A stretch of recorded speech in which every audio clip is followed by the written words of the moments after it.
Okay, this session is all about how to get there, how to get to that end goal point. Now, if you're just starting out and you have no idea about property investing, you're like, what the hell is this all about?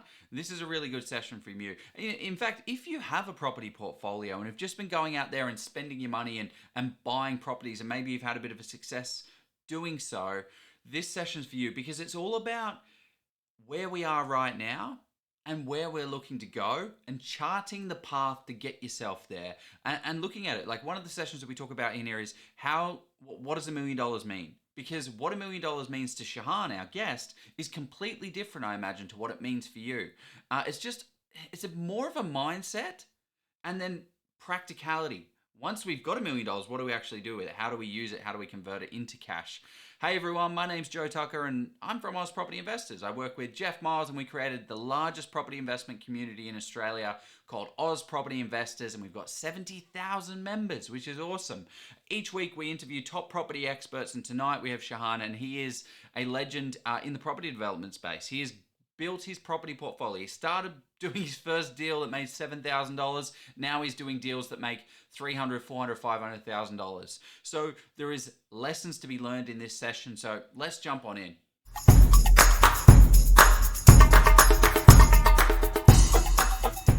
Oh, that's quick. And we are live on Oz Property Investors. We bring the big names and we have the big fun. And that's going to be, and apologies for those waiting with bated breath if you're not watching the Anzac East footy tonight. But how you going, Shehan? I'm doing really well. Small cough, but forgive my husky voice, or maybe not. I don't know. But otherwise, good, man. How are you doing? It's like Barry Manilow, man. It's really, is it Manilow or White? I always get this thing confused. Good enough? Yeah, no, maybe that shouldn't say that. But no, going really well. What's it? Yeah, tonight's going to be an amazing session because we met all about 6 years ago, roughly. Yeah, 6 years ago, 2018, at the Steve Ignite Millionaire Mega Million Conference. I've just messed that up, the name of that. But no, we met there down in Melbourne. It was a huge sort of seminar over 2 or 3 days. It was just epic and really good connecting. And from that, we've all spurned, you've spurned a great sort of little business that you're sort of doing sort of property consulting deals. And Joe's got his little gig with Property Principles. And we've got Oz Property, Joe and myself together. So tonight's going to be a culmination for you of your journey and talking about, well, how you sort of went from negative equity and pulled yourself out of that by doing some deals. So a bit of your origin story, which is just going to be inspirational as people starting. And then we're going to talk about how you made $300K in 300 days, which to me is absolutely amazing. Like, good on you for doing that. And we're going to dive into what $1 million means, what you can do with that, because that is a big lump sum of money. And finally, if we have time, is going to be a bit of a FISO. So you might have been sharing a real deal. We'll see how we go. So, excited for that one because that's a live deal, and I'm happy to share. Obviously, I won't be sharing addresses and all that, but the numbers are as real as it gets. I wanted to also quickly say thank you for having me. It's an absolute privilege. I remember when you guys were starting this off, and really about 5 years ago, right, or something like that. Like we were still about 4, I think. 4, and I just can't believe how far you guys have come. So congratulations, boys. It's inspiring to write back at you. So well done. Yeah, man. Well, it's now the largest in Australia. Like this is the largest property investment group in Australia, which is absolutely bananas. So welcome everybody to that. But it's amazing which different paths we all took in the property space. But it's just based on helping people buying property, being a part of a community. That's what it's all about. So, okay, let's do it. Well, I'm keen for this one, mate. Because what I love about you, why I wanted to get you on as well, was that you have a lot of frameworks for things. Because I tend to get very excited about property and go really deep into the data, and it can get a little bit boring. Whereas you take a step back and you look at it from a kind of a helicopter view of, well, what's the purpose of all of this? Why are we doing this? What's the reason? How's it going to work? And then what are the steps? So I think we're going to talk how you got 300K in 300 days, how to get what was it? How to make $1 million, making $1 million. What does $1 million mean to you? I think the context around $1 million is very important. And then that context is what really started driving Lisa and I to pursue this journey, Yeah. Okay, cool. Well, Jeff, what's the go? What are we doing? Yeah, so I think it's probably apt to introduce who we're speaking to today, because I mean, if you may have seen Shehan around if you've been sort of networking for property or been connected with Steve McKnight's group, but Shehan is a driving force with his wife Lisa around. So S&L Consulting, they called themselves. Very original name as well, Shehan. Impressive. Yes. I don't know who came up with that one, but well done. You've got a bespoke firm delivering pre-purchase property investment due diligence services, but project management. So I think what that means is you deliver properties where you're able to sort of buy them and identify where there's the ability to enhance them or sort of take them to the highest and biggest use, and then sell them for profit. And you've done that. You actually created an Amazon bestseller, which is your systematically grown sort of system as well to increase your net wealth in each transaction. So you're not a traditional buy and hold property investor is what I'm picking up from that. No, not at all. And I'm not at all. So if you are a fan of buy and hold, I'm probably not your guy. Selling is it's the biggest. It's a big part of the process. It's absolutely crucial part of the process, especially when you're starting out. So when you're starting out, like when Lisa and I, when we met, right? So we like to categorize our lives before Steve McKnight and after Steve McKnight, right? Wow. Everything we have impact of you. Huge impact. I think everything has been possible because of Steve. Wow. Even my book is sort of, it's, he wrote a book 0 to 130 a long time ago. 0 to 130 properties in 3.5 years, and my book is really just like a discount version of that, but it's my experience on how I applied all that, all his teachings. There he is. So if you're keen on how I implemented here Steve's teachings, then you can go to my website and get my book, but I focus specifically on the strategy that we implement, which is buy, manage, sell. Buy, manage, sell. What do you mean by manage? Manage. Managing a deal is, once you buy a property, then what? So in my process, I always buy a property with the exit in mind. So what's the purpose of how much is this property going to yield for me, profit, right?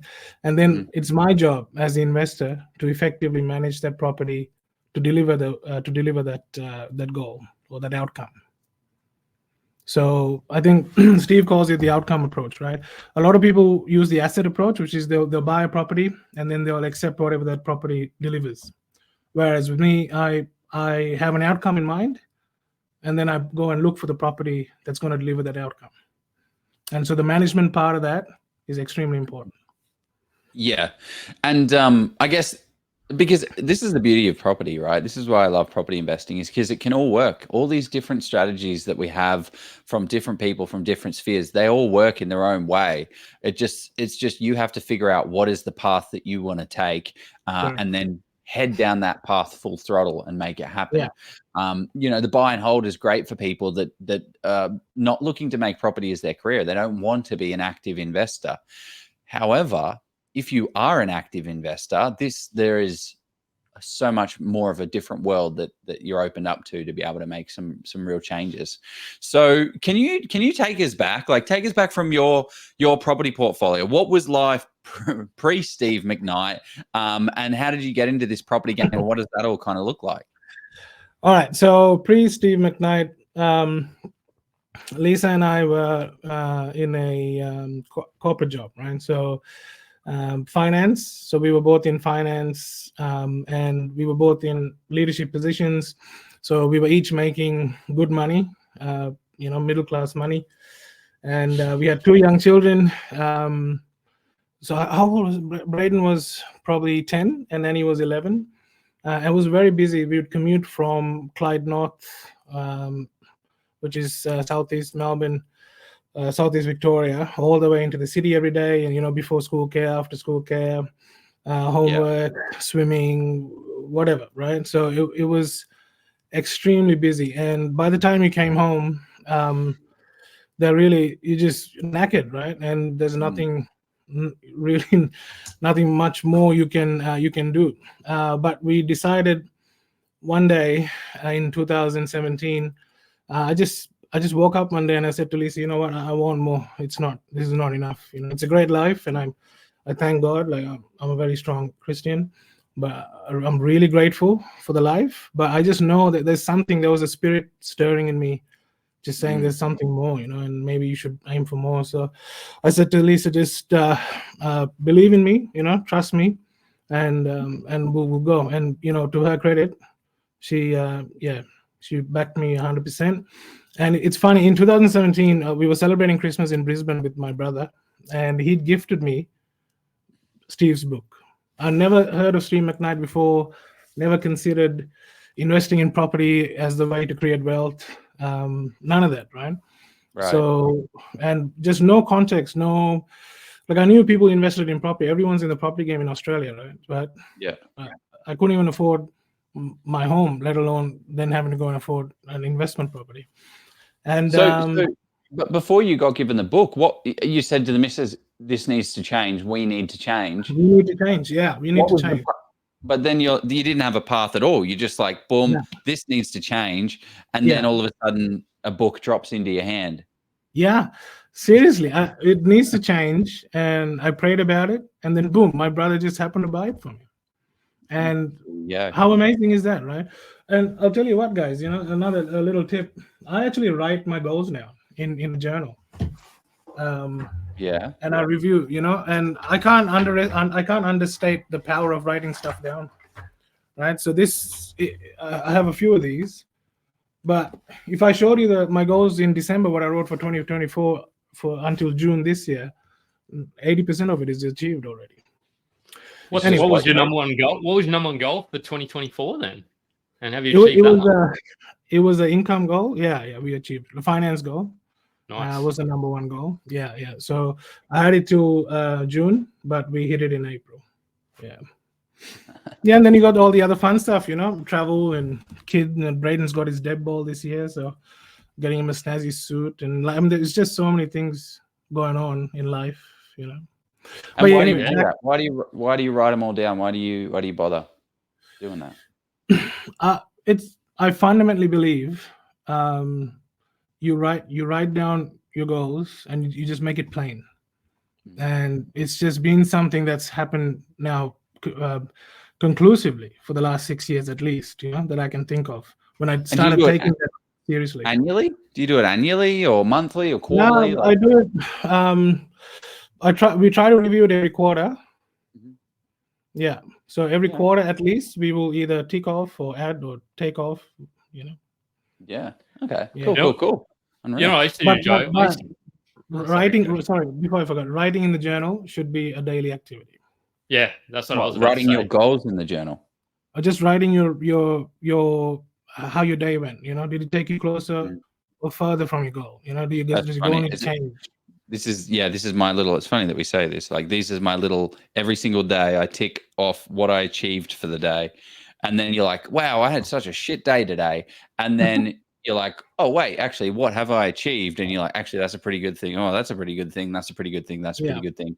And then you've got a book full of winners, and then you can look back if you're having a tough day or you're kind of struggling with like, wow, I'm doing a lot of work and I'm putting a lot of effort into life. Why am I not getting, whatever.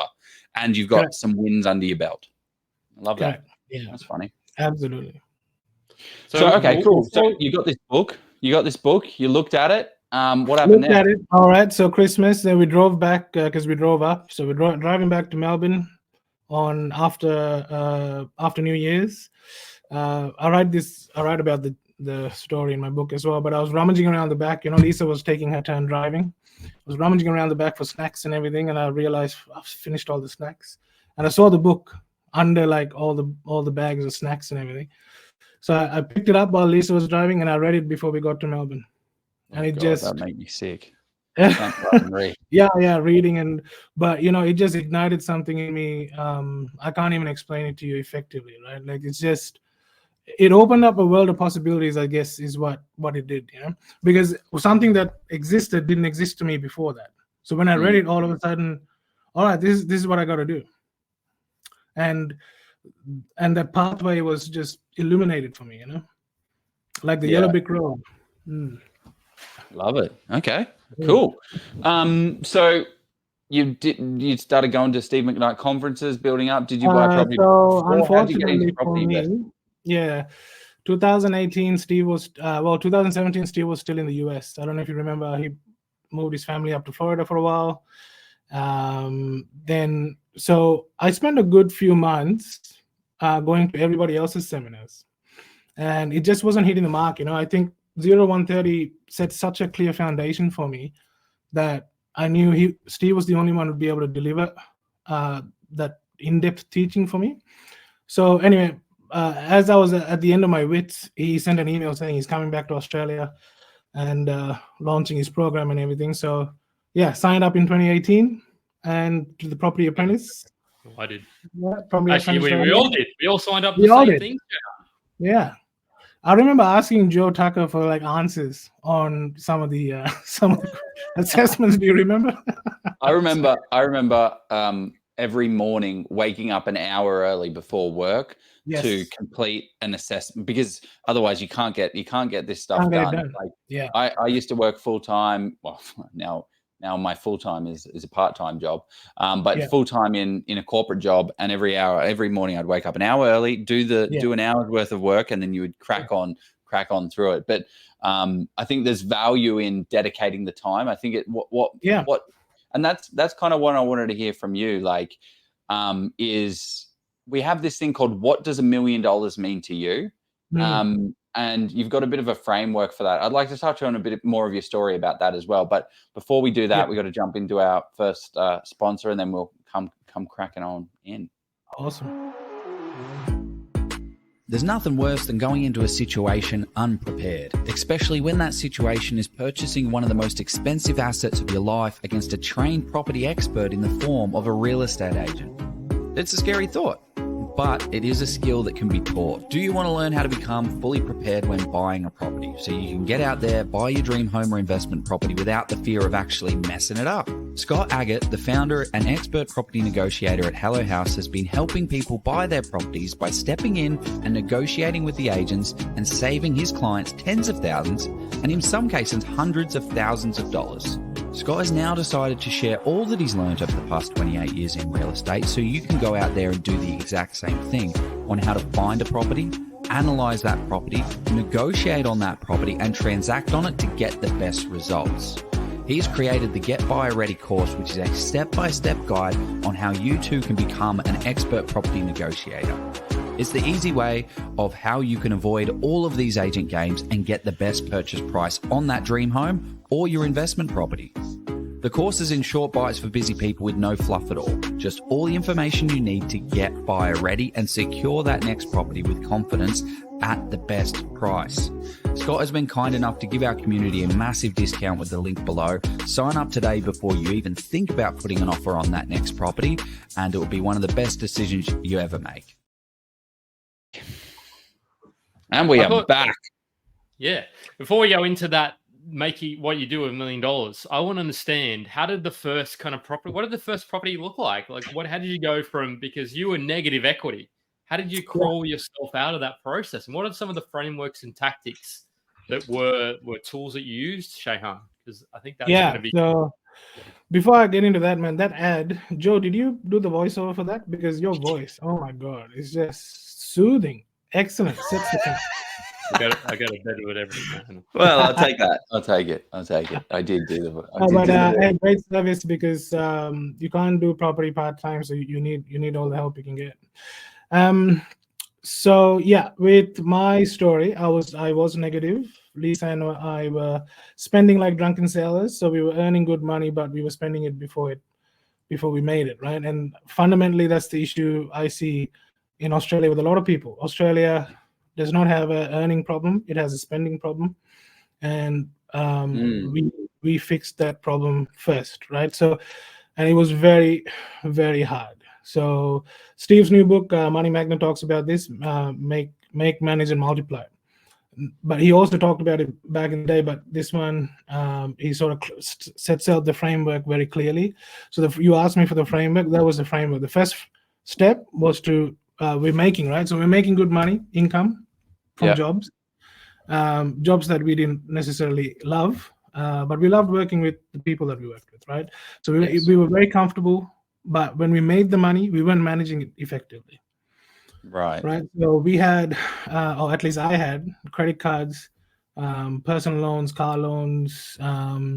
We had a Harvey Norman store card. If there was Afterpay or buy now, pay later back then, I reckon I would have had that too.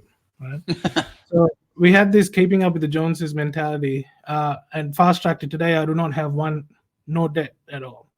I have investment debt, but I have zero. Everything is paid in cash now. So you cannot skip the make and manage. You just can't do that. It took Lisa and I 11 months, right? 11 months of sacrifice and dedication to go back to a stage where we could effectively then launch our investing career. But we could not do that before we got a handle of our cash in, cash out, of our family flow. So your own personal budget, you needed to sort your personal budget shit out before you well, that makes perfect sense. Okay. So how did you do it? How did you kind of get around that? Personal loans. Priority was paying debt off. No, no crypto. Priority was paying debts off, and creating a surplus in the income, right? So we cut a lot of things out, and look, it was hard, but in hindsight, it was easy enough, right? Like we just didn't have to eat out all the time, or one of us took the train in to work. So that was all this driving. The train in. Does that make a big difference? I guess huge tolls and stuff. Yeah, tolls, petrol. One other thing is, there's some people in this group that have credit card debt and have personal loans and are in a similar situation to what that was. Did you have any special tips and tactics? Did you pay down the highest interest first? Did you pay down the smallest debt first? Like, how did you? So this is not financial advice or anything by any means. My personal experience is we consolidated and then we just paid it off. You consolidate. What does that mean? So we took all our debt consolidation, took all our debts, put it into one debt. So back then there was a service. I don't know if they're around anymore. To be honest, I can't remember the name. But there's plenty of even the banks do it now, right? So even CBA, ANZ, there's plenty of help for vulnerable people or people just wanting to get a handle on their debt. Step one is to pay your debts off and then get used to living a life below your means. And so that was really, if you were to ask me what was the magic potion or secret tip, that's what it is if you're making $100, we lived on like $60. Right. Okay. Creating a surplus, and that gives you confidence as well, because when you start saving money, it's like, oh cool, I've now got this little kitty, and compound interest starts to do its thing, and it starts to grow and grow and grow, and it gives you that confidence to like, wow, I can do this. Look at what I was look at what I was doing. I was going $10,000 in debt. Now I'm 10,000 up. That's an unreal change. Now I'm 20. Now I'm 30. Unreal. Even today, it feels unreal, Joe. It was only 5 years ago, really. So it's still clear in our mind, like we remember it like it was yesterday. But it just feels amazing knowing that we sacrificed 1.5 years for a lifetime of good times. So it's going to be hard in the first few months or year even, but I can't overstate how important that is. Okay, well, so this little I don't know, what does $1 million mean to you? So this is a bit more of a practical thing that people can take away. So what does this mean? What does 1 million mean to you? Like what are we talking about here? And what's the practical application that people can go out there and use for themselves? All right. So once we paid our debts off, saved up our deposit, right? Now, because we were first home buyers, I was able to get a property for 15 or 18 grand or something like that. So we saved up 18 grand and jumped into our first property. Now, what does $1 million mean if I can ask you guys that question, Jeff, what does $1 million mean to you in context? I've got a very boring answer because I believe that we've been to similar training, but maybe I should play the game a little better. But to me, $1 million is the ability to then use that money to make more money. For me, it's not about going out. Some people would say it's a around the world trip and I'm going to go and treat everyone or treat my sort of nearest and dearest. For me, it would be literally, okay, $1 million. I can find an investment to pretty much in a couple of days that's going to make me 7% on that money. So to me, that's $70,000. So I can sort of then generate that sort of yield on based on that $1 million that I have, assuming it's cash. Yeah. That's what it means to me. Yeah. So it's a little bit of a boring answer, but no, it's because it's the right answer, you know. And usually with property, the right things are sometimes boring. What does it mean to Joe though? Does he have a different answer? Can he please have a different answer? I mean, yeah, $1 million to me. I like to think about it. There was a podcast I was listening to, and the guy said that he doesn't spend the capital, so he'll save up exactly like what you're talking about. Save up $50,000, and he's not allowed to spend that $50,000 until he's invested it twice and got the dividends from that investment. So he'll invest it. So like, I just did a joint venture development with a friend of mine. We bought a house, knocked it down, split it into 3 subdivided lots, and then we sold off 3 lots, right? So I put in, let's just call it $100,000. And then I made another 100 and made $50,000 out of that. So I'm not allowed to spend that 100 unless it's going on to an investment. And then I'm not allowed to spend that 50. Now I have 150. I can put that into an investment.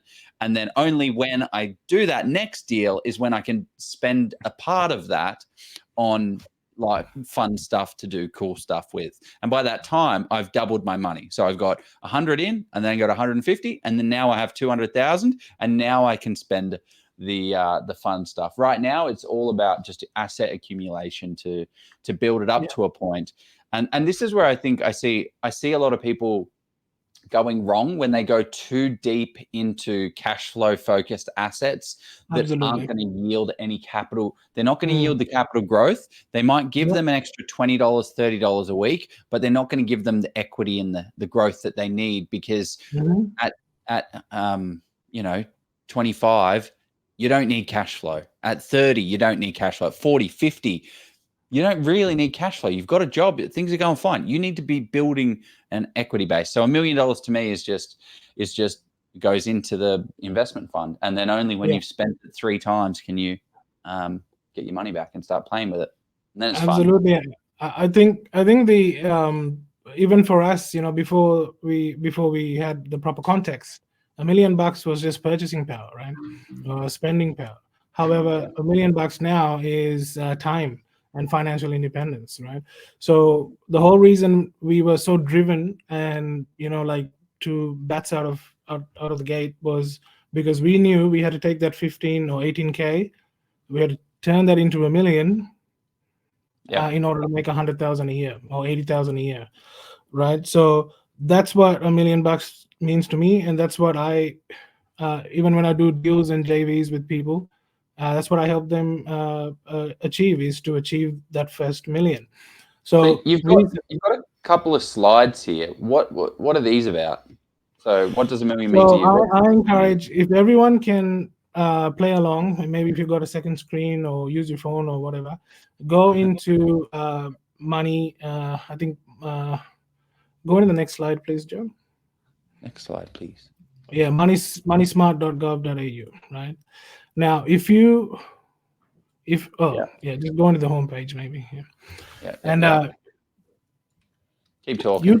You can research here what the government reckons is a comfortable income to retire off, right? So there are tools and resources. Sorry. No, there. Yeah. Okay. Grow your wealth. Tools and resources. Right. There you go. Yep. Superannuation calculator. Right. All right. Let's do this. Just scroll down. Together. Here we go. All right. How much super will you have when you retire? Okay. So put your age in, even if you don't want to use your own. Let's just say 30, right? Average 32. Okay. Your income at the moment is 100,000 a year. All right. You want to retire at 67 as soon as possible. And your super balance, I don't know, usually 30-year-olds have like 200K. Do they? Yeah. No, I reckon let's say close to 100, maybe between 70 and 100. All right, do 100K. The market's pretty. Yeah, let's say 70. Yeah, God. Okay. 800,000. What am I was thinking? What was I doing wrong? Do you make additional contribution? 11%? I thought it was 9.5. No, it's 11. No, it's increase. No, you got to keep. No, hopefully you're paying your staff that 11% or not. Nah. Assume you're not making any additional contributions. Yeah. All right. Yep. And fund fees. Let's just even without any fund fees, let's just leave it like that. Okay. So have a look at what your super will be in the future. So the results are a grand total of $726,000 by the time I'm 67. 67. Now, if you are used to $100,000 lifestyle, how many years is that? Well, is this inflation adjusted as well? Like 726. I'm not sure if it's inflation adjusted, but just to keep the numbers simple. Yeah. Okay. You're making a 7.5% return, right? So if you go 726,000 at 7%, what is the annual income? That is $50,000 a year. Right. So the question for people is, if you are living $80,000, $100,000, $120,000, $150,000 a year lifestyle, would you be comfortable with 50? Even if you assume your house is paid off, right? So if you go back to the slides, please. Right. So it says here for a couple, if you want to live a modest lifestyle that is a level below comfortable, your annual living costs as a couple is 46,000 apparently. Right. So weekly, you got to find $900 a week to be modest, right? So modest, right. You can't take. I think there's definitions. The way the government defines modest is, I don't think you get a annual holiday or anything overseas. Comfortable, yeah. you get an annual holiday. The point is, when I look at this, I go, man, I can't live that life, right? That is scary to me. So if I was a single person making 50 grand a year after I retire, that is just not going to cut it. So if you are relying on the government and your super to be comfortable when you retire, and these days, with modern medication and everything, a lot of people are outliving their super. That's just a fact.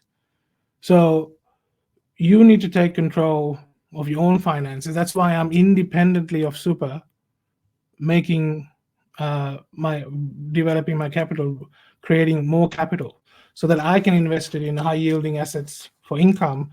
That way it doesn't matter what's happening with super or with my job or whatever. So that's the part of this one.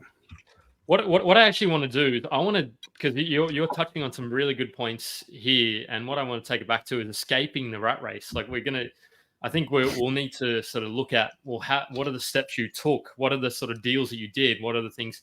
Before we do that, I want to understand, what does escaping the rat race actually mean? What does that look like?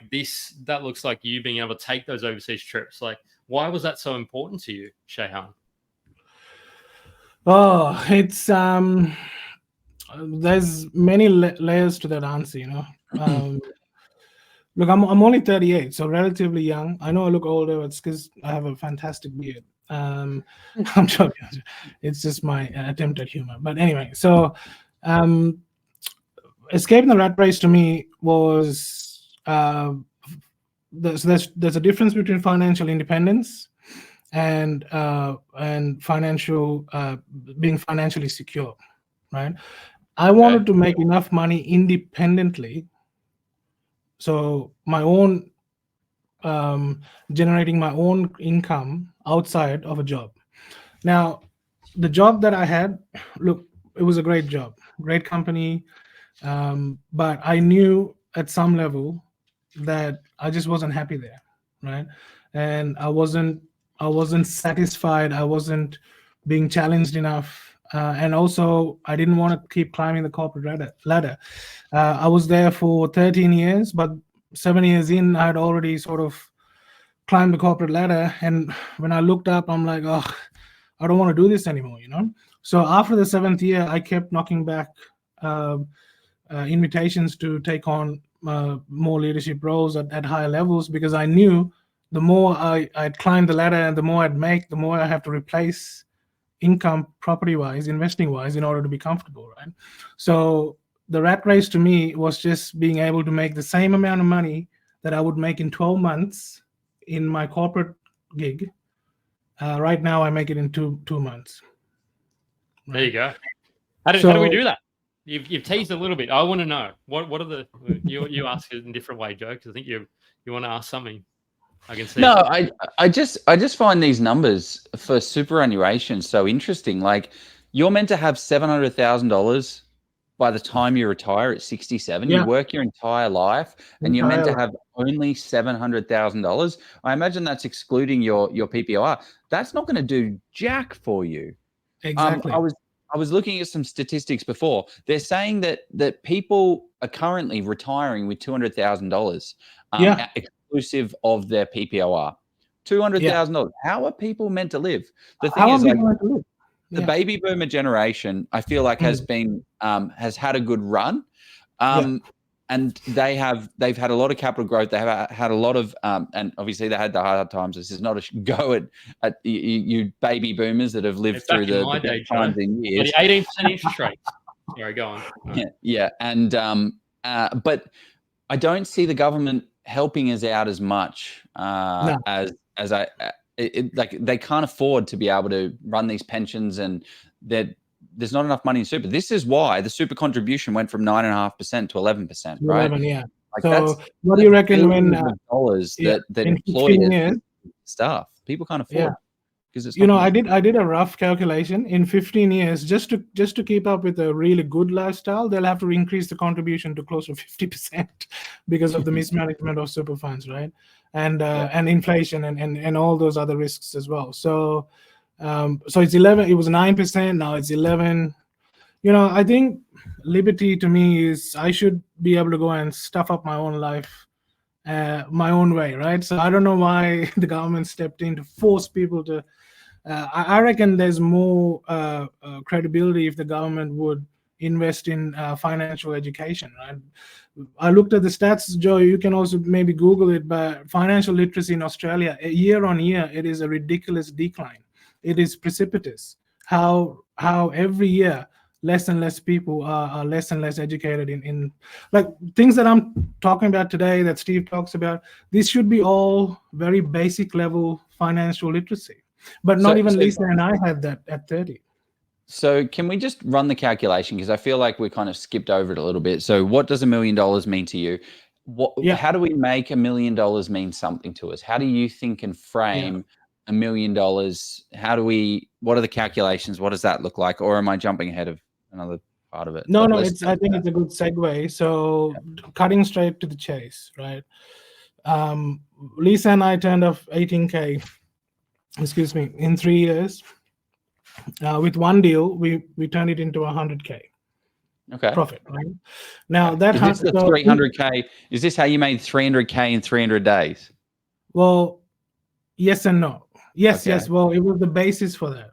It was a basis for that because it is that same 18K 5 years ago that we have compounded, which is why I have that 4-step process, which is you buy really great property at great prices, right? Due diligence, Steve's 12-step due diligence is always applied.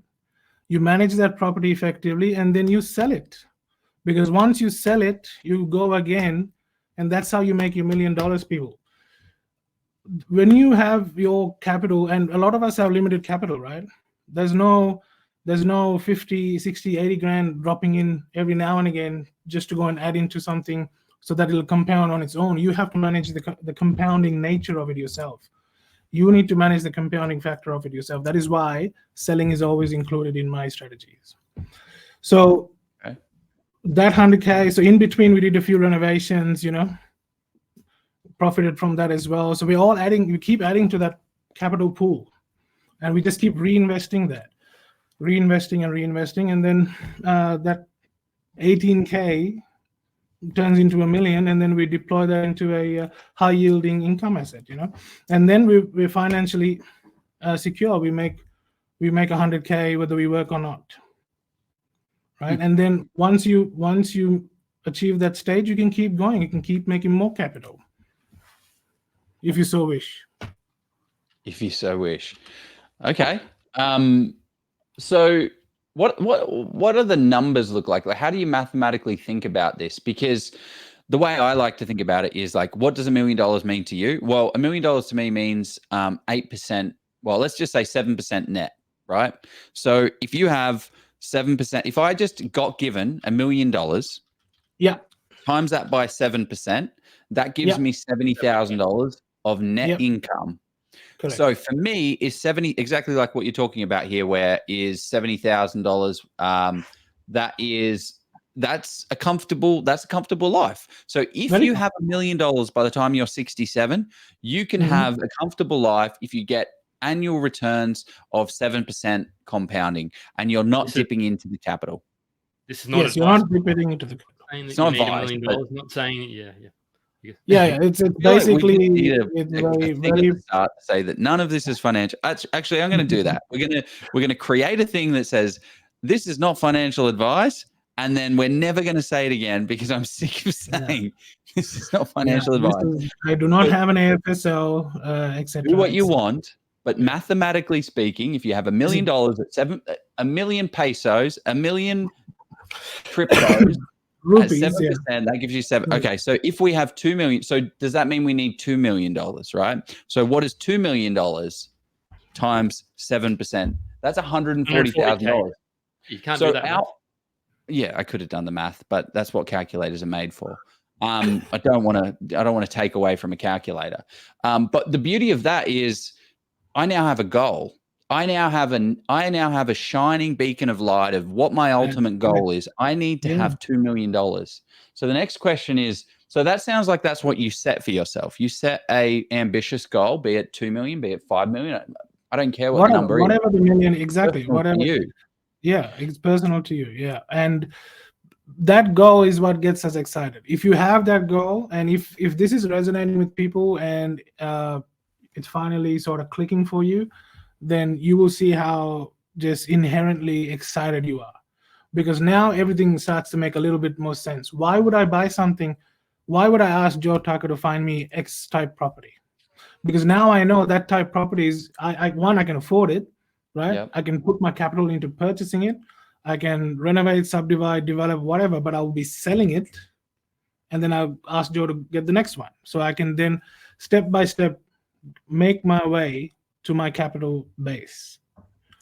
And that is why we do this. I'm not in love with property or anything like that.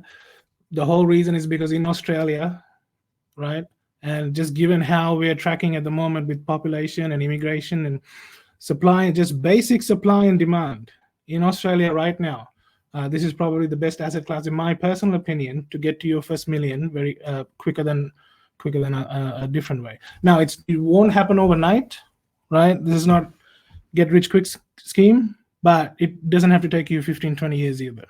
And I think the other thing is it won't be easy. You have to roll up. If you just expect to go and buy a property and then subdivide and then sell, you'll probably lose money. Like, not probably, but after taxes, after expenses, you really need to know, you need to put your due diligence in. And that's where I think you've outperform. You can outperform if you do that, put the work in. But with a little bit of work and a little bit of sort of time and patience. Yeah, I mean that's where that management bit comes in, Jeff, is because the three of us we went and acquired that skill, right? We invested, well, for Lisa and I, it was all the money in the world back then. Steve's course was not cheap, but it has given me more than I could have ever even dreamed of.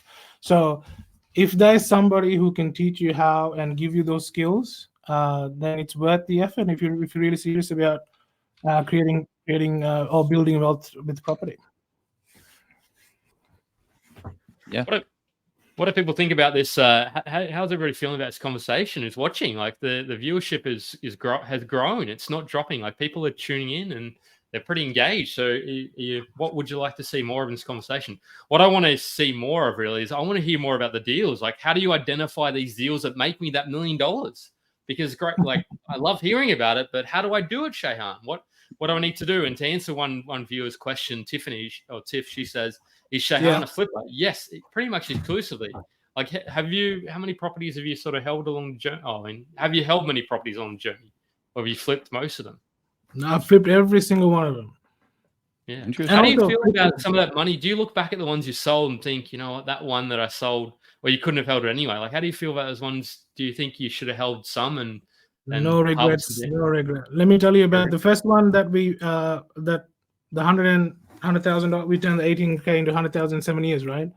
If I held it till now, I would have only made about 60K more, which is the opportunity cost of me being locked in there is probably like 500K.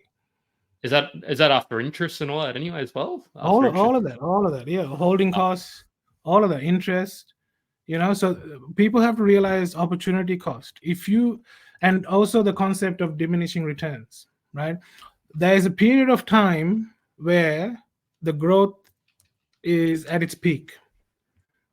So whether you buy for a renovation or a buy and hold, at some point it's going to hit its peak.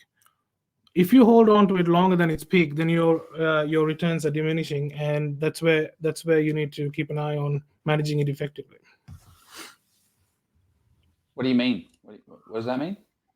So if I sold something for 450,000 in 2020, just throwing numbers out there, right? I sold something for 450,000 in 2020, but my cash on cash return, my cash that I invested into it grew by 60%. Right. Now, if I sold that same property 4 years later for 500,000, so is the extra 50 grand worth the 4 years of opportunity cost? My 60% would have gone down to maybe 20%. Right? Yeah. But in the meantime, because we don't have unlimited funds, in the meantime, I would have missed out on all the great other deals that I did. One of the questions I have is related to when a market's booming. So I was just talking to you guys about the development deal that I just did. I bought this property for $485,000. I put in $100,000. My developer friend put in $100,000. Got a great deal.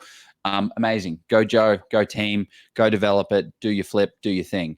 Now, with that $100,000, I could actually have bought that property myself and just held on to it. Since then, the market has gone from 485 to about 650. So we've had, how much is that?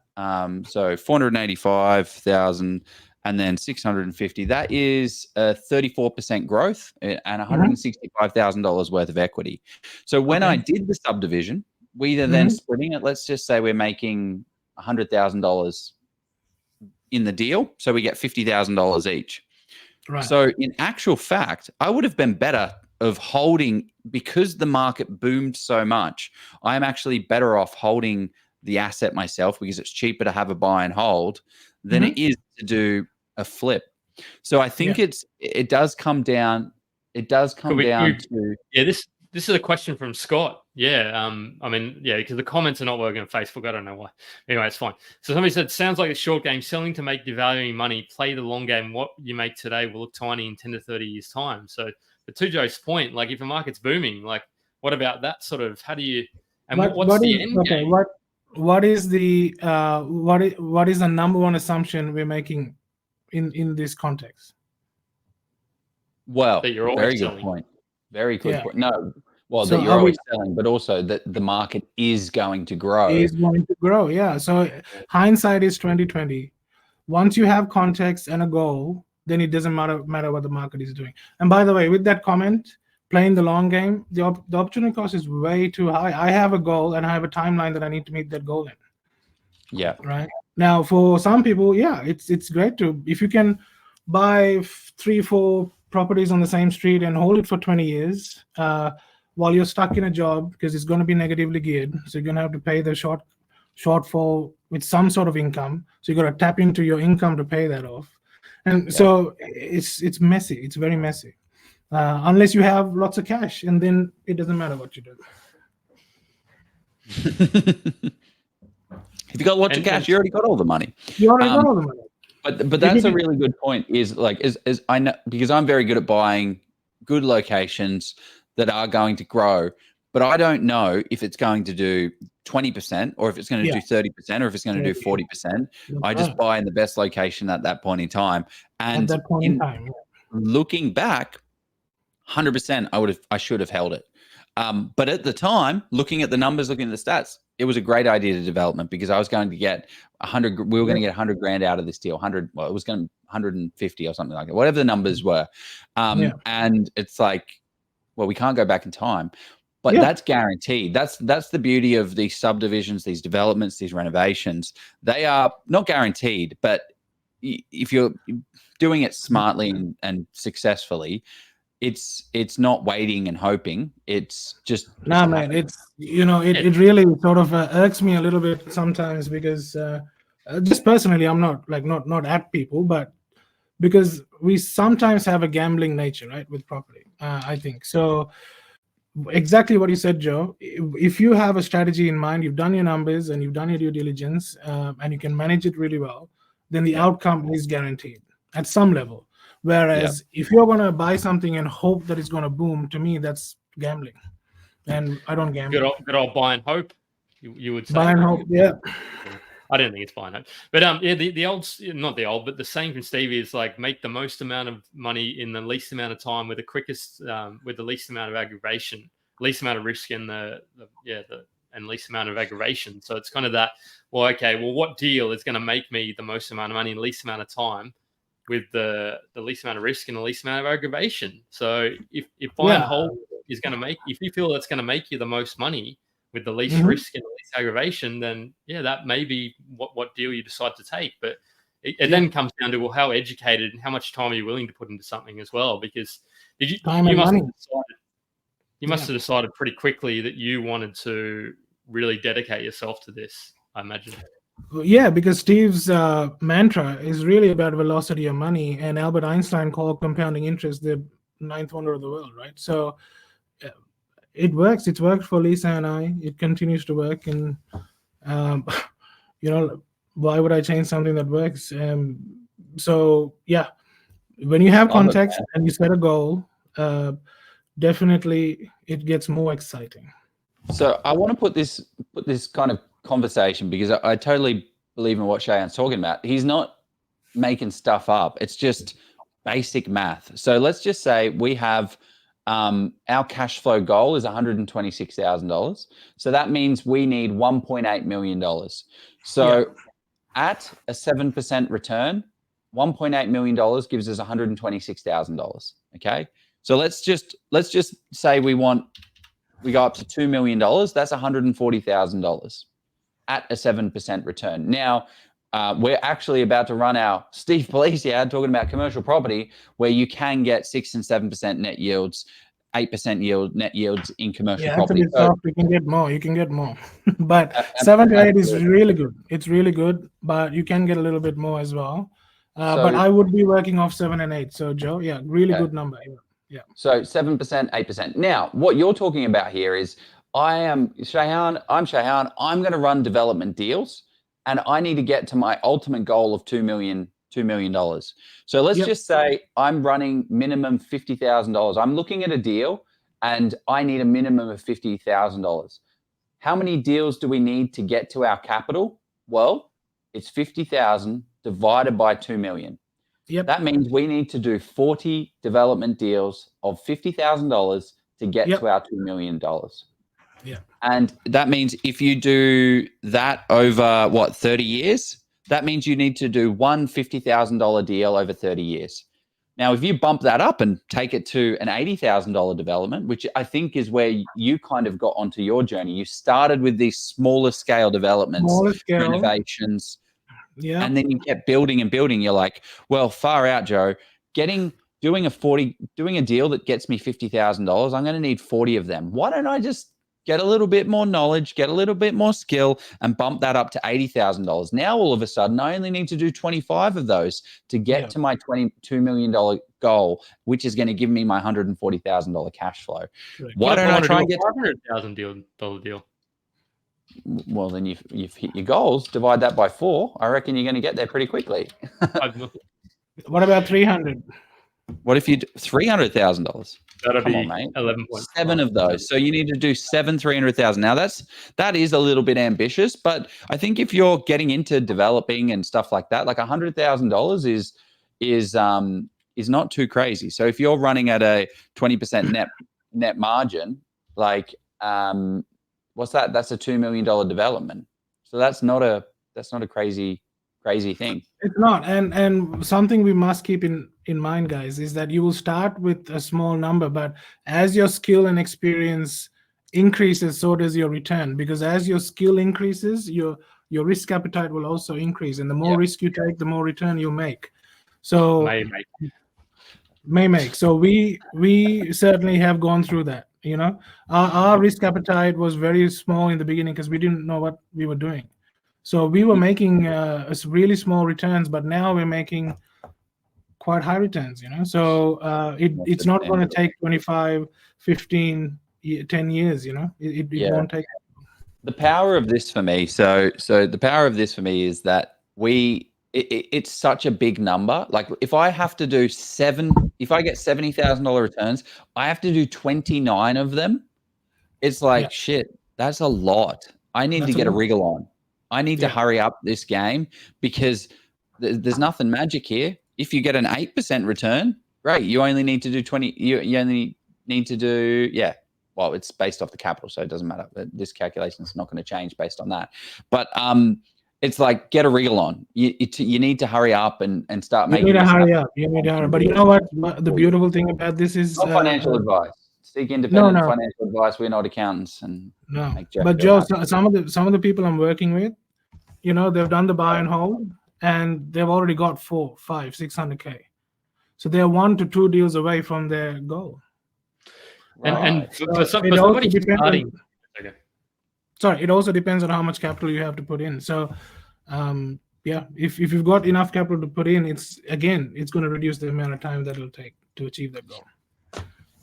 There's a great question that's come up. There's heaps, and it's annoying me, this damn Facebook. Say you do a $20,000 reno. How do you know how much value it is likely to add to your property? How much it'll be revalued at? What are your thoughts around that? You have to get really good at understanding that local market. And if you're going to put 20K in, dollar for dollar, how much are you going to get back? And so something that I like to do is I visit a lot of open homes in that suburb and visit auctions. Remember, guys, this is a full-time, like you can't do this part-time, right?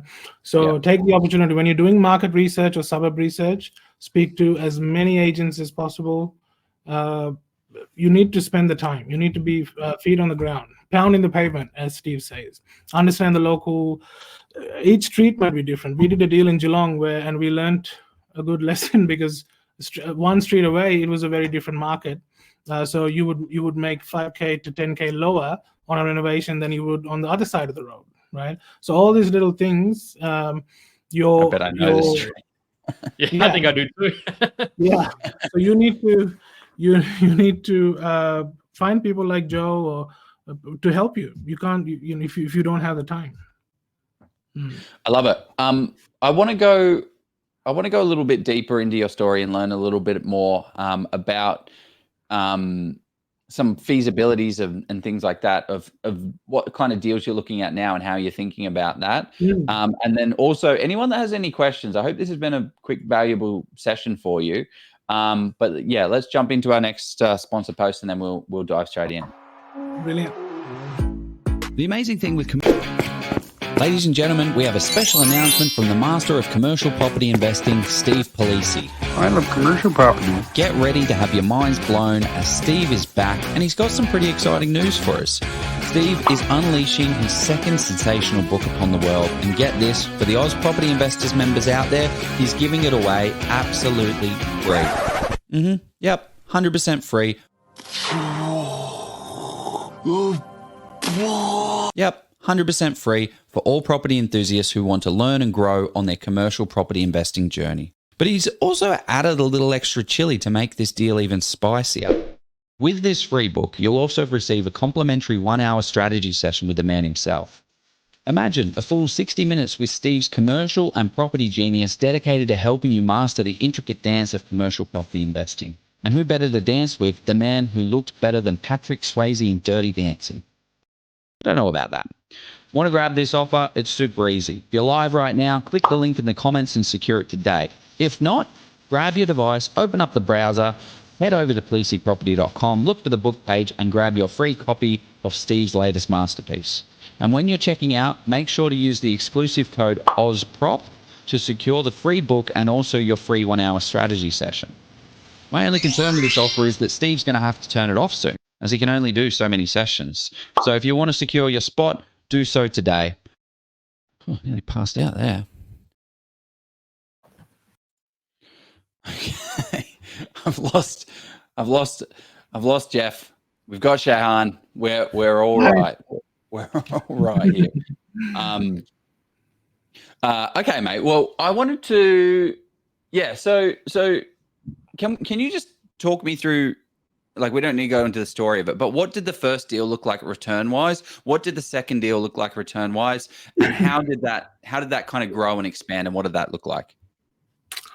So I did 3 deals in very quick succession. So before Lisa and I, our first deal was what we could afford. So that's very important. Right. You can only work with what you have, right? Resourcing, and I write about this in my book, especially for people starting out.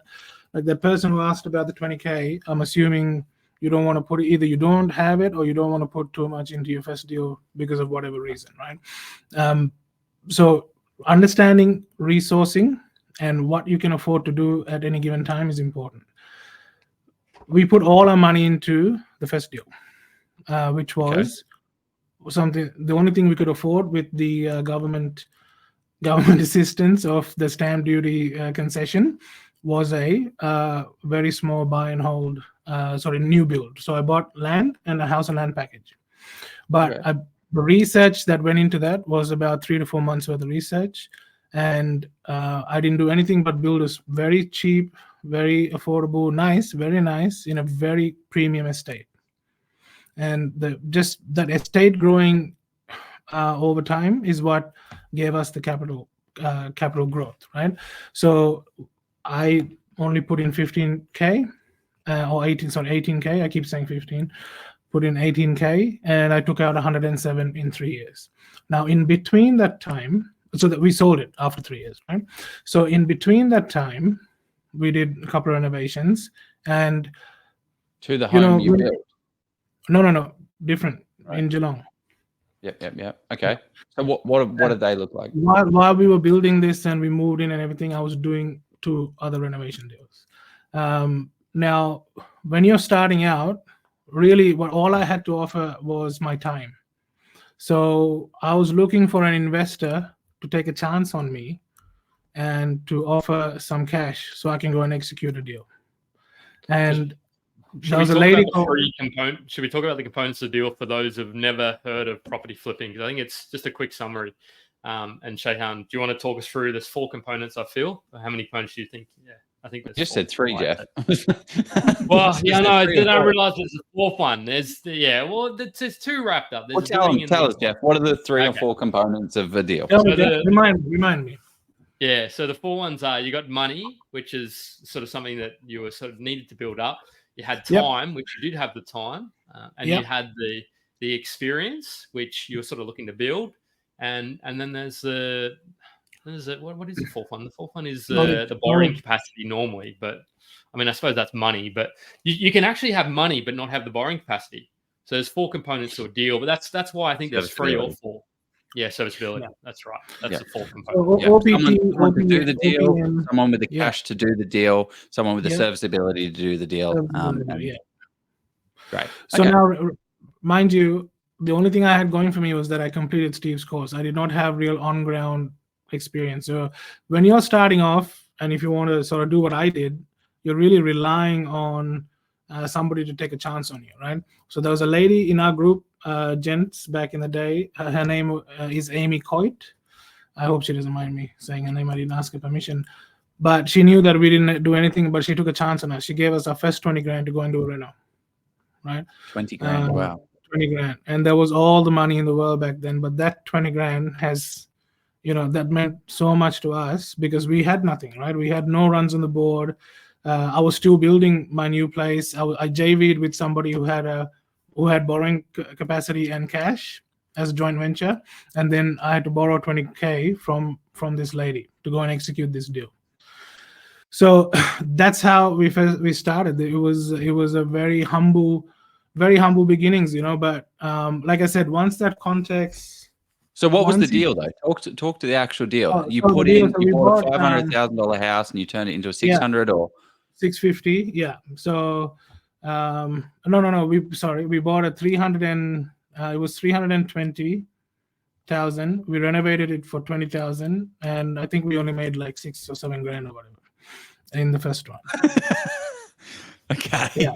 So big mistake giving you that 20 grand. Yeah. Oh, she still got her return. So she gave me the 20 grand for like a 10% return. So she was happy with it. It was secured against the property and everything. But our net profit after all expenses, including interest and borrowing and all that, was 7 grand, which would have been better if we flipped burgers in McDonald's. But when you start off, you take what you can get. And we were hit with the APRA regulations. I don't know if you guys remember, which sucked the soul out of the market. 2017. Very aware of that one. Yeah. So what were the learnings from that? Like, what were the mistakes that you made that we can all kind of learn and grow from? Well, I realized I don't have to travel that far to make good money or to find deals. We really honed in our suburb selection process, right? The DD, when we're picking a suburb now, it's amazing. Like, we just learned so much from what sort of information to look for, who to speak to, what's credible information, what sort of government investment is going in, who's investing in there, are there other developers on the street or in the suburb? What sort of is it a gentrifying suburb? If it is, how long till gentrification translates to you making a good profit because it's now desirable? So all these, there's so many little things, as you guys know, when you're selecting a suburb. So that really, because we were traveling all the way from this side of town into Geelong because we thought that it was assumed that good deals, it's cheaper, and Geelong was booming at the time. So yeah, it was so many lessons. The renovation process itself, we didn't. Okay, I'll ask you guys, what do you think the cardinal sin was that we committed? You didn't. No, nope. You didn't know the market. You didn't know that a 3-bed renovation is going to get you the $100,000 that you wanted it to get. No. What we didn't do was renovate the outside. Oh, yeah, curb appeal. Yeah, I mean, that's curb appeal. If people don't like the outside, then they're not even going to look at the inside. So the inside looked spick, but people were put off because we did not spend $1 on the outside. It's very sad. Yeah, and actually, a point to make on this is you've raised it pretty well. Is like what you're trying to do, Shehan, is appeal to an owner-occupier market. But when you do a renovation, if you're buying and holding the property, it's a little bit of a difference between trying to entertain and engage the valuer, right? So you kind of, if you're buying and hold and you're trying to get equity out, you've got to do things a little bit differently than if you're just trying to buy and flip it, because you need, So what, tell us your lessons. What did you learn? Yeah, well, we spent all the cash, all the 20 grand inside, and we didn't spend any on the outside. And what happens is, ultimately we want to sell. A big part of selling is marketing. A big part of marketing is photos, right? And then when people come, if you attract enough people to come to your open, the first impression is the most important. And we just didn't have it. It still looked like a government commission housing outside, even though inside they really liked it. some people just could not bring themselves to purchase the property at that top dollar because they didn't like the outside, and they would have to spend more money on the outside. And guess what? They had options, man. They had plenty of options down the street to do something, get something that somebody had done that with, So yeah. And how long did it take to run this renovation? Like how much time did it take to do it? Well, we budgeted 8 weeks, but we got it done in 4.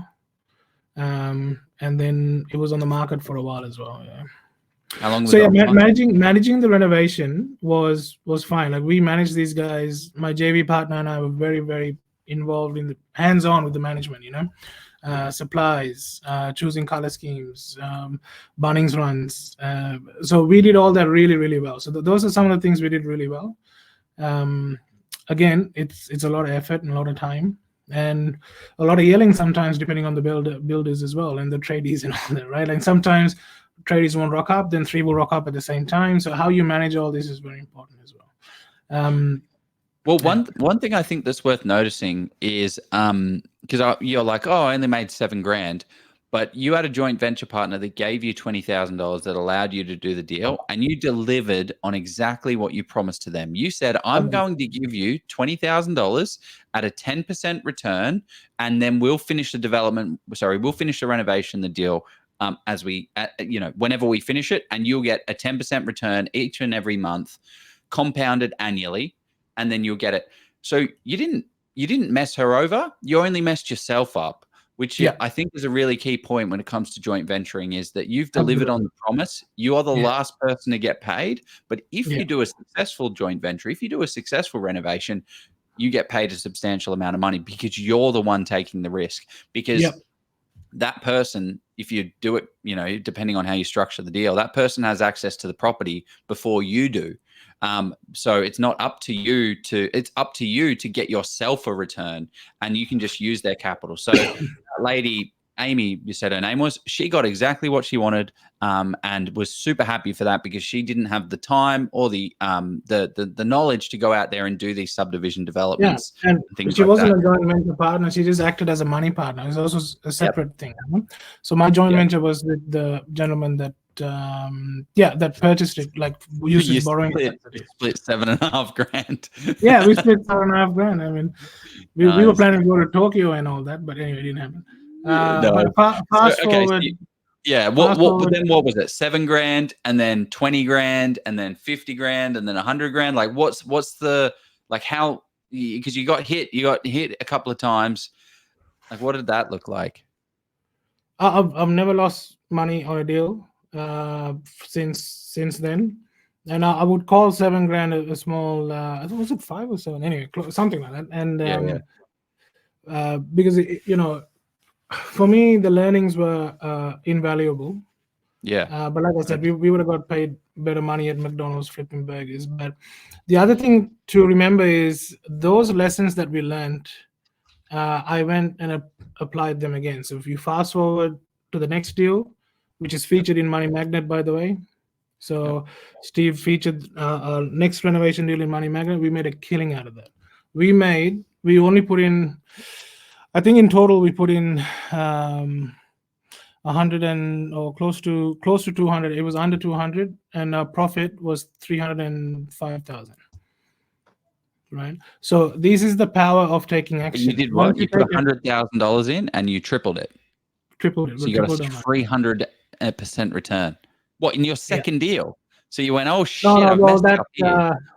That second renovation, right? So, but in between, then I did some other deals as well. So I had people calling me, asking me to sort of help them with deals. So that's how the consultancy started. I started very small, especially during the COVID boom. I was working with this lady. She wanted to buy something in Brisbane in the COVID boom, right? So I'm like, oh my God, how do we pull this off? Because if you guys remember, Brisbane during the COVID boom, it was ridiculous. It was a little bit. Right? So, but we bought. I go through all the numbers in details in my seminar that I do, but just to give you very high level, and it took about 3 months, right, of this lady running around because I kept rejecting all the deals that the agents were trying to sell her. But during the COVID boom, we bought something that was worth 1.1. She bought it for 100K less than that, right? So instant equity because the valuation was much higher. Anyway, her equity jumped up to like 700K after that. In a few, like COVID, Brisbane's still booming. Right, and this was in Canada. While we're speaking about that, because I want to bring, I've seen this question pop through, and I think it's an interesting one. It's a valid one.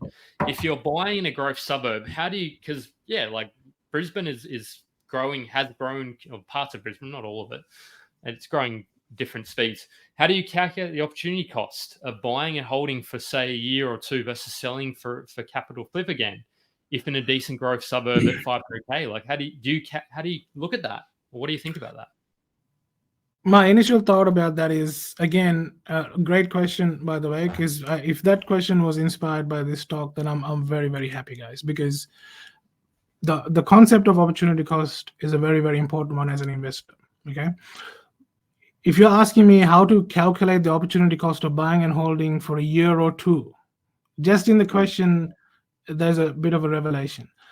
How do you know what's going to happen in a year or two? Right now, there's plenty of data out there. You can only use historical data to try and predict future data, but historical data, it doesn't always predict future data. So you're in this conundrum where, okay, Brisbane City grew by 8% for the last 15 years in a row, and then COVID, now it's 16%. Okay, now how do I calculate the future growth? Well, how do you? You can't. The simple answer is you can't. So when you're calculating opportunity cost, it is opportunity cost of all the deals available to you at any one given time, and which one are you going to jump in to manage and drive your outcome, instead of parking it and then guessing what the growth is going to be. Now you might say, okay, well, there's historical evidence that it's grown at least 8% a year, so I'm going to use 8% as the number. Fine, you can do that. But what if it doesn't grow 8% next year? What if it grows 30? As some what if it grows 30? Done? Yeah, what if it grows? Who knows? The fact is we don't know. And as investors, we should only act on information we know, and try and, my suggestion, guys, is try and avoid a lot of the guessing game. And we get too clever sometimes with data. I have found. The way I think about that sort of scenario is, if it hits my profit target, then why am I agonizing on it? To me, it could then grow another 200K. And I might miss that, but then I've moved on to that next deal that's going to make me that 100K. Spot on. Otherwise, what happens if you hold it and it goes backwards by 20K? What do you do then? Do you hold it then till it comes back? I don't know. Then you're just kind of chasing your tail. But yeah. But it all comes down to, but the thing is, what you're telling me is it comes down to the individual. Like, that's the answer to this question is, because I like to say we buy the best properties in the best locations at the best price for the buyer brief. And the buyer brief, your buyer brief as a property investor, is what dictates the rest of this. So Shehan, what you're doing and going out there and running these developments and renovations and subdivisions is, you've got the time, you've got the ability, you've got the capital, and you've got the serviceability. And if you don't have one of those components, you'll go out there and find it. But if you're an investor that's just working a full-time job and doesn't have the time, and buy and hold is your strategy, then your job is to go out there and get the best buy and hold property that you can get. But if the goal is to flip properties, then you need to gather those four components that you don't have. One, how to find the deal. Two, the running of the deal, the development of the deal, the borrowing capacity, and the serviceability. You now know you don't have the ability to find it, nor the ability to run it. So you're just going to provide the capital and the serviceability to someone else that can go out there and do it for you. Absolutely, yeah. So if markets are moving 30%, the answer to your question, whoever popped it up there, was, if we had the future, it's absolutely 100% better to run a buy and hold, buy the property, hold it for a year, and then sell it, because that's a 30% return. Yeah, but you can't guarantee a 30% return. So no one's going to tell you. I mean, like even the banks, the RBA said in 2023. We will not be raising rates until 2024.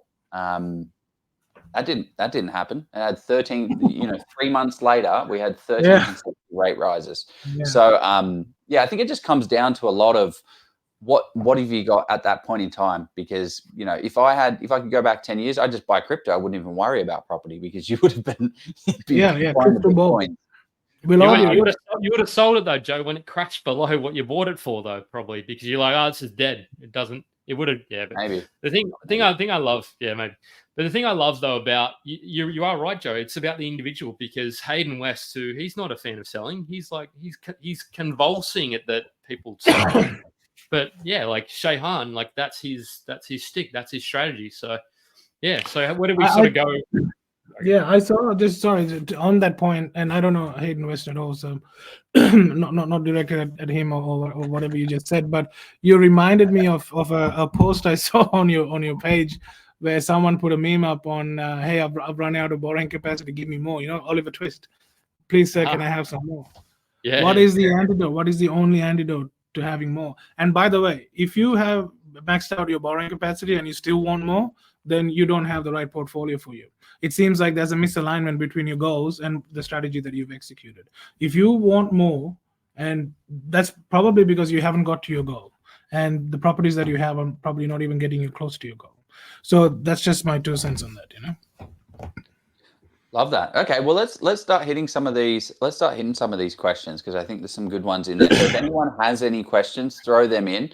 I am cautious that Shehan, you're not sounding too crash hot. No, I'm all right. Let's keep going. So I think this is a good question, and we've kind of touched on it a little bit. But what type of deals were done? What was the strategy? Buying and holding homes below market and then reno and then resell or small developments. So can you just talk us through the progression of not necessarily the numbers and the statistics of all of the deals, but the first one was a renovation. The second one was a renovation. What did that renovations, look like? New builds. So what's that mean? Knocking down a house or buying land? No, house and land package was our first one actually. So let's yep. House and land package first, renovations, right? Then we bought a block of units, which is featured in Steve's book. Starter title, renovated, starter title, sold them off individually. Oh, great. Yeah, that's a great strategy. It's fantastic. If you can find, it was probably the best deal dollar for dollar that I've done. I made more money as in volume, more profit in other deals, but dollar for dollar, and just comparatively, the effort required on that one was just super low. So probably the best deal I've ever did.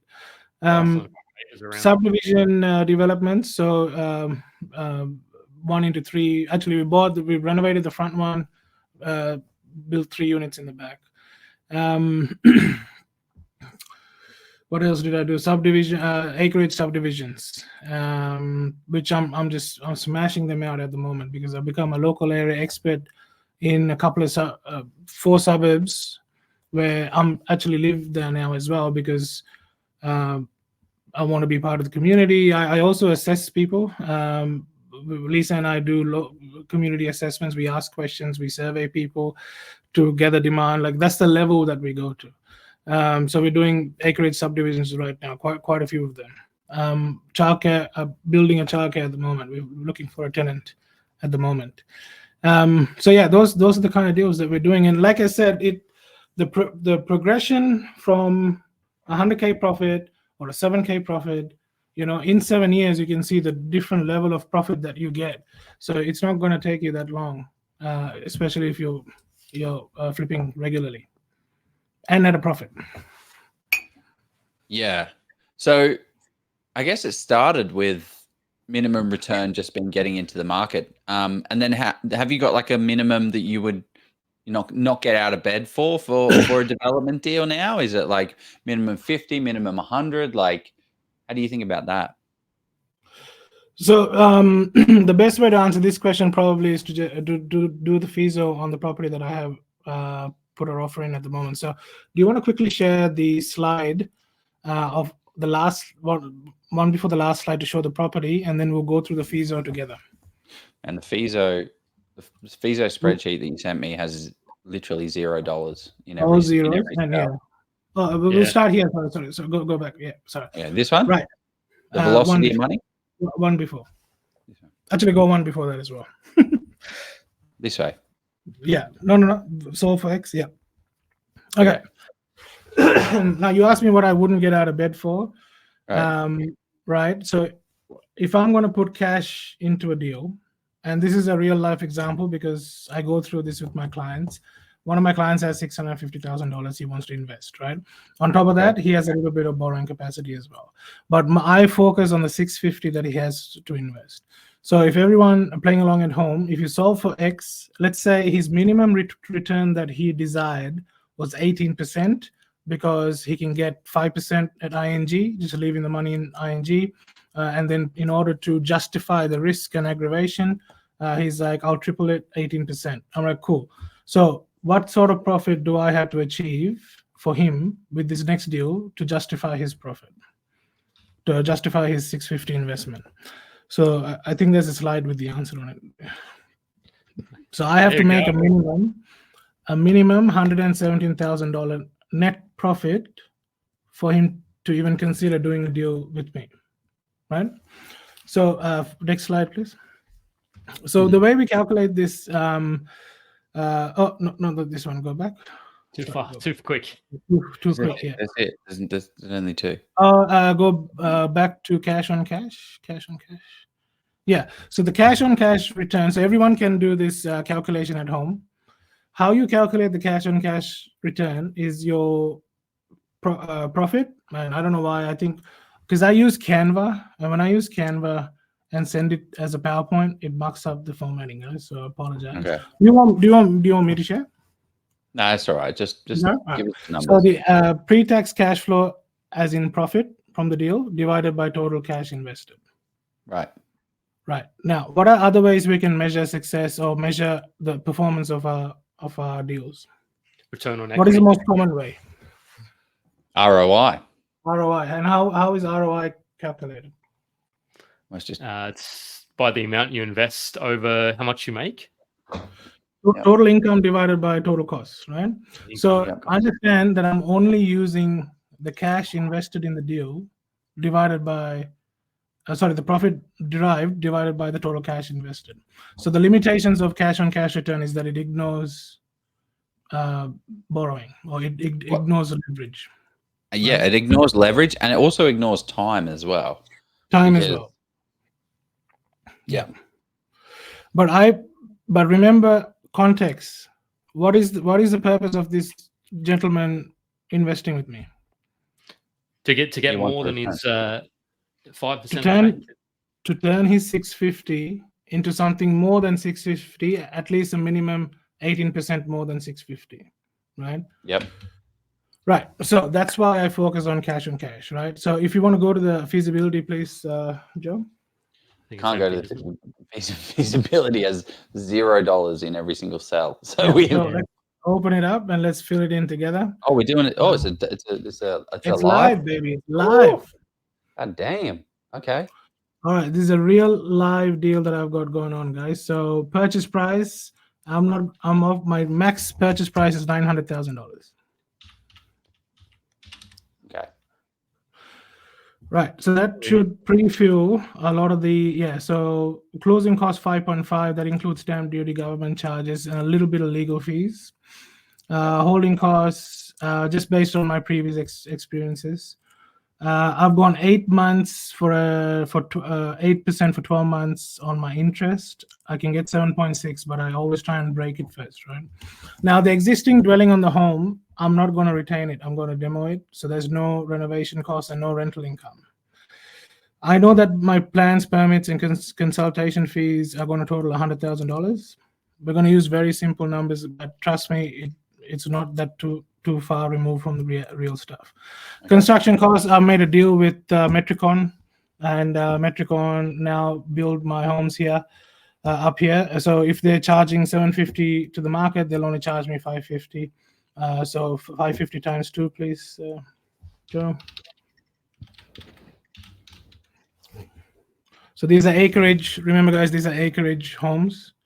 My strategy here is to buy 2 acres, subdivide into 2 1-acre lots, and then build 2 acreage homes on here. Okay. So construction costs, subdivision, and development costs are around 220,000. Or just Oh, sorry. What am I doing? under construction, yeah. Under constructions there. Under the 1.1, yeah. So go equals. Sorry, I'm confusing you. I'm very sorry. So go equals. Now for site costs and development costs for a subdivision, it's a little bit less than residential because you're not connecting all the services or gas or sewerage. There's none of that, right? So it's usually about 40 grand per site, but that'll include retaining and fencing. Times by two sites Two again. Two sites, yeah. All right, and then council and contribution fees about 60K under the contingency. Yeah. All right, and then so how much cash does this gentleman have to invest? Yeah, It was what it, 618,000, I believe, or was it? Right, and what cash is required for this deal? Us, 650 apparently. So cash required for the deal? This one? Yeah, 518,000. Yeah. Right now, It's a deal. It's a deal, right? It's a deal. Now, the reason I have asterisks against everything is because your investment will only perform as well as your assumptions. Now, I've just spread out numbers to you guys, but it's based on multiple deals and also deals that are made with contractors, civil workers, surveyors, agents, council even. So I have already done all the work. The numbers are just a representation of what I already know and my assumptions. Okay. But your assumptions have to be spot on to make sure that you're anywhere close to your goals. Right. So I know I can sell a brand new 35 square home, acreage home for 1.499. So 149999. Same with the next one. That's an expensive block. Yeah. I mean, it's an acre of land, though, isn't it? Yeah. It's an acre of land, right? So, what's his cash on cash is what? 62%. So he wants 18%. Right. So, what's the difference between 62% and 18%? Right. It is 38. No, 36. No, 44. Sorry. I have outperformed his expectations by almost 50%. Right. Okay. Now you might be going, how come, Shehan, you can do all these costs for only 500K? Well, the reason is because I've already made deals with private financiers who, at plans and permit stage, refinance this. You can see row number 16, I think it is. Row number 16. So what the financer does, he comes, he does a on completion valuation on what I have planned based on my plans and permits and drawings. He gives me a figure. He says, I agree, it's $3 million. I'll give you half of that at 12.9% or at 10% or whatever interest, which is capitalized into the deal. That's a Dean Parker nugget, that one, the on completion valuation. He used to speak about those when we sorry, man. Oh, sorry. I got excited when he said Dean because I love Dean. But yeah, sure is. It's Dean Parker. Yeah, maybe Dean I learned that from Dean. Nah, great. There you go. Well, that's right. Something to keep in mind is that my numbers are conservative. So, yeah. Anyway. But then, okay. So one of the things. So how long did this take? What's the time frame on this? So this will take me 18 months to complete because I have asked for a 12-month settlement. But inside those 12 months, I'm going to complete everything I need to do from the day of settlement. I will be ready to construct. But so this the will ROI. So what are your thoughts when people say, no, I need to be getting a 20% ROI? What do you say to that? Like that's the thing that you hear bandied around, right? Oh, well, it's not making 20%. I don't want the deal. When you do your numbers like this and you're confident that you have really overstated the expenses and understated the income, at 12% is a good deal. Now, for example, my last deal, it was sitting around the 13-14% ROI, but we actually made 19.2% on that one. right? And that's because I had overstated the expenses. Now I like to do that because that's how I was trained. Like for example, there's a lot of efficiency to be gained in that process. Like, so when it comes to construction, I know I can get it constructed in 4 months, but that includes everything, right? When it comes There's to the a funny question that's come up, and it's a good question. Can we talk about how Shehan got Metricon to drop their pants by 200K? So I didn't want to bring that up because I don't does how'd you Shehan do want to it? talk about that on? That's kind of, you don't talk about the discount, maybe. I don't know. Yeah, If you maybe can. I should have left that out. You asked No, for but it. this is important. This is important. Remember the manage phase, guys. The relationships you build in this business is what's going to give you that little edge over maybe an entry-level investor, for example, right? So with Metricon, you have to remember they're a builder like everybody else, and also they're a franchise. So through my connections, I met somebody who's close to retiring. He just likes to do stuff for fun. He doesn't need the money, right? But so those are little efficiencies you can gain. He still wants to run a business and make money. Like his margin is 20%. Now I got him to admit that he's not going to charge me a 30 to 40% margin. So if he was happy with 20%, I'm going to give him, guess how many deals I'm giving him, right? I'm constructing all of them, exactly all of them, because I'm doing another deal at the moment. It's an 11 acre site. We're doing 10 1 acre lots on there. Guess who's building that?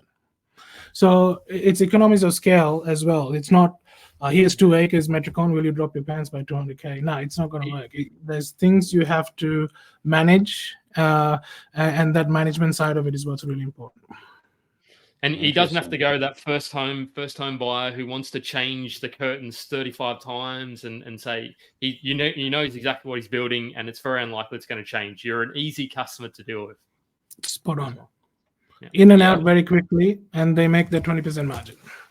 Yeah. Okay. Yeah. All right. I reckon that's been an absolute masterclass on a FISO. And the thing I love is you're very conservative with your contingency as well, because for me, a lot of people throw in a 5% number, whereas you've got a 10%, which is, I think it's great to have that. Everything's high. Everything's high. My interest rate is high. My development cost interest is super high, right? Yeah, I would chuck. You had an 8%. I'd probably chuck an 11%. But anyway, we're sort of just in case 11%, you can't. Yeah. Well, just in case, man. Because what happens if you got it in contingency anyway? Semantics. The one question before we kind of wrapped it up, because everybody's just been asked about 20 times, and this is only specific to you. So I was surprised that this didn't come up earlier. This tax thing. About 40 times it's come up. So I had to ask it. As you flip and sell all your properties, how does tax come into this strategy? Do you buy through a trust company? Personal name, maybe even, I don't know, probably not personal name, but do you draw a wage? How does it all work? This is a double, triple barrel question, perhaps. Yeah, look, I'll answer the tax one because it's important, right? Now, CGT, people assume CGT is a separate tax. Okay. Do you guys know how CGT works? Tell us. Well, it's on. Okay. Right. So let's say you're making $100,000 in your job, right? And you decide to go and purchase a property, subdivide it, and you sold it, and you made another $100,000 profit in the same financial year. CGT is not a separate. It's treated separately, but it flows into your annual tax for that year. So as far as the government is concerned, you made $200K that year. So you're pushed to the next tax bracket. So you need to know exactly. Like when you do your FISO, you need to have some sort of an expectation of what the profit is and when it is, and how much that is going to increase your base income for that taxable year. And then you purchase or you create your entities based on that. I like to open and close companies regularly. So I'll open a company for one deal, finish the deal, pay the tax, close it off. And take the profit, close it off. Now there's sometimes I have a couple of companies that you use for multiple, I can recycle, but the best person to speak to is your accountant, because everyone's situation is different. My consulting company is separate. It's just you'll get to a level where it is a little bit complex, but there's no silver bullet, right? How do you learn about this tax stuff? How do you get to that point? Because it's so damn if you trust and That bad Property boy apprentice. No. doesn't exist anymore. You can't buy Doesn't that exist stuff. anymore. Yeah. Look, this one was a huge help, but I meet with my accountant every quarter, So, and before I purchase a property, I send him the deal and say, what do you reckon? And then he'll tell me, oh, just buy it through your trust, or use this, or close that, and let's start a new one, that sort of thing. So, my accountant and I talk very regularly. Yeah. And you have to, guys, because this is like we're towards the end of the talk, and we're sort of rushing through this, but it's very, very important, because it's not just tax that you got to worry about. It's how exposed are you? What if something happens? Developing and subdividing is risky business. You got to protect your assets, protect yourself, keep your family stuff separate. There's a whole gauntlet. We could do like a 3-day event on tax stuff. So well, I think this has been an unreal session, mate. So it's already gone for an hour. You're like, we've rushed through it. Well, it's gone for an hour and 40 minutes, but it's been value after value after value. It's philosophical stuff with practical stuff as well. That's what I've enjoyed the most. Thanks, man. Like it kind of all ties in together. Like it's I think there's a lot of that fluffy stuff where people just discredit it and move it away to the side. And it's like, well, actually, what are your goals? How are you going to get there? Because that leads into the practical. If you don't start asking those questions of, oh shit, if I'm going to retire in the next 30 years and I'm only going to have $700,000, how happy am I going to be? You either need to deal with it, like you're going to have to, that's the reality, or you're going to have to change it. So what are you going to do? It's a sense of urgency, people. Take action, take the right action, read Steve's books. I mean, that's what I did. I've only spoken about what I've done today, but at some level, I really, really hope that the lights went on for some people. If you're buying something that is negatively geared, but your goals are like misaligned, I hope that I've sort of bridged the gap a little bit, Now, like Joe said, there are plenty of people that are happy. I mean, I know people who buy, they try to buy the whole street and keep it for 10 years, right? So they'll buy number 10, then they'll buy number 12. Like they'll try and do deals like that. In fact, my neighbor, she wants to buy the neighboring next to her, and she's asked my opinion, and given her age and vulnerability status and income level, it's probably great for her as a 6-year project, especially because the big developer is coming to the east of us. So there is a time and place for buy and hold, definitely.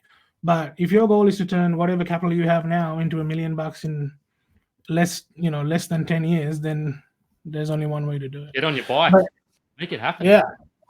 Thank you, guys. I've had such fun. I'm very honored to be here, and really appreciate the invite, guys. I hope people get some value. Yeah, I think people are going to get a lot of value out of it. There's so much more. There's so much in it. I think that this is more of one of those re-listen and go again sessions that you. Yeah, my spreadsheet on my website, you can get it for free. It's under the resources. So if you go to my website under resources, you can get that high level feasibility. So what's the website? Property Due Diligence Specialist. PropertyDueDiligenceSpecialist.com. And got his number. my books are there as well. Yeah. Email me. I'm happy to talk to people. Well, don't call me, guys. I'll be honest. And put your mobile email is better. Email is better. Send him a WhatsApp, maybe. Yeah. Oh, yeah. WhatsApp is all right, but try not to call me. Mate, this is unreal. It's so funny because the last time we spoke would have been about 6 or 7 years ago, maybe. Yeah. And we all had, like, I remember you, me, Jeff, and a couple other people. We were like, yeah, we're going to do this. We're going to make it happen. We're going to take property by storm, and it's awesome to be a part of. It's awesome to see the journey that you've taken and how different all our experiences are, but they're all property related, and they're all return related.